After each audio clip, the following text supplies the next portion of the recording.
kadar güzel çocuk varmış burada. Maşallah. Nasılsınız hocalarımız? İyisiniz inşallah. Şükrü hocam Kemal.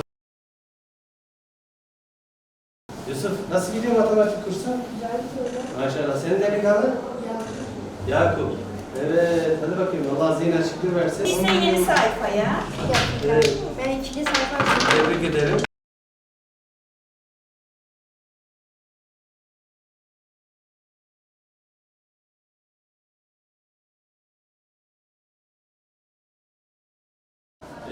Görevliler yanınızda. Evet.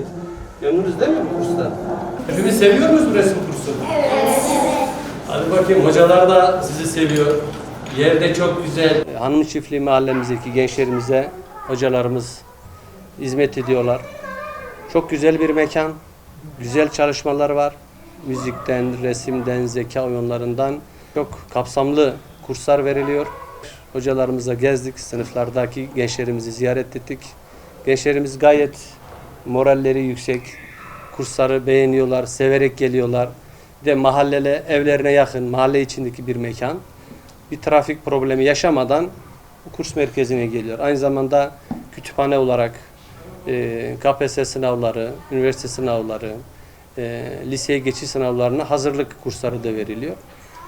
Her türlü mahallenin gençlerine hizmet edecek kapasitede bir mekan. İnşallah bizler de belediye olarak her türlü katkıyı buradaki bu güzel çalışmalara sunacağız.